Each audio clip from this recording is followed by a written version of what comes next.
ప్రభుత్వ రంగ సంస్థలను కేంద్ర ప్రభుత్వం నిర్వీర్యం చేస్తుందని సిఐటియు రాష్ట్ర ఉపాధ్యక్షుడు ఈశ్వర్రావు విమర్శించారు. సిద్దిపేట జిల్లా కేంద్రంలోని కార్మిక కర్షక భవనంలో ప్రభుత్వ రంగ సంస్థల పరిరక్షణ సదస్సు నిర్వహించారు. ఈ సదస్సులో ఆయన ముఖ్య అతిథిగా పాల్గొని మాట్లాడారు. దేశంలో ఉన్న విమానాశ్రయాలు, భేల్ లాంటి సంస్థలు, విశాఖ స్టీల్, సింగరేణి, ఆర్టీసీ లాంటి సంస్థలను కేంద్ర రాష్ట్ర ప్రభుత్వాలు ప్రైవేట్ పరం చేయడానికి ప్రయత్నం చేస్తున్నాయన్నారు. ఇలాంటి విషయాలపై ప్రజలకు చైతన్యం చేయడానికి సదస్సులు ఏర్పాటు చేస్తున్నామన్నారు. ముఖ్యంగా విద్యుత్ సంస్థను నిర్వీర్యం చేసి స్మార్ట్ మీటర్లు పెట్టే ప్రయత్నం చేస్తున్నారన్నారు. సబ్సిడీ ఇష్టమంటున్న ప్రభుత్వం రాబోయే రోజుల్లో బిల్లుల్లో దోపిడీకి పాల్పడడం ఖాయమన్నారు.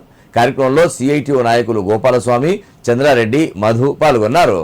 ఈ సదస్సులో ప్రధానంగా తీసుకుంటా ఉన్నాము. ఈ దేశంలో ప్రపంచ పెట్టుబడిదారులు కానీ, దేశంలో ఉన్నటువంటి పెట్టుబడిదారులు అన్నీ కూడా ఈ దేశంలో ఉన్నటువంటి ప్రభుత్వ రంగ సంస్థలైనటువంటి ఎలక్ట్రిసిటీని, అట్లాగే ప్రభుత్వ రంగ సంస్థల ఓడరేవులు, విమానాశ్రయాలు, అట్లాగే బిహెచ్ఎల్, అలాగే విశాఖ స్టీలు, ఇట్లాంటి సింగరేణి, ఆర్టీసీ లాంటి ప్రభుత్వ రంగ సంస్థలను ప్రైవేటీకరణ చేసే ప్రయత్నంలో కేంద్ర రాష్ట్ర ప్రభుత్వాలు ఉన్నాయి.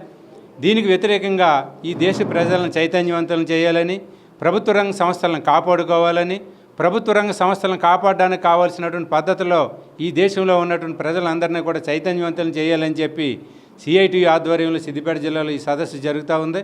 ఈ సదస్సు ద్వారా మేము ప్రజలకు ఇచ్చేది ప్రధానంగా ఈ రోజున కేంద్ర ప్రభుత్వం విద్యుత్ రంగం మీద కేంద్రీకరణ చేస్తూ ఉంది. విద్యుత్ రంగం మీద కేంద్రీకరణ చేసి ఆ రకంగా ఉన్నటువంటి ప్రభుత్వ రంగ సంస్థలను ఎన్పిటిసిఎల్ కావచ్చు, ఎస్పిటిసిఎల్ కావచ్చు, జెన్కోన్ కావచ్చు, ట్రాన్స్కోన్ కావచ్చు ప్రైవేటీకరణ చేసే ప్రయత్నం చేస్తూ ఉంది.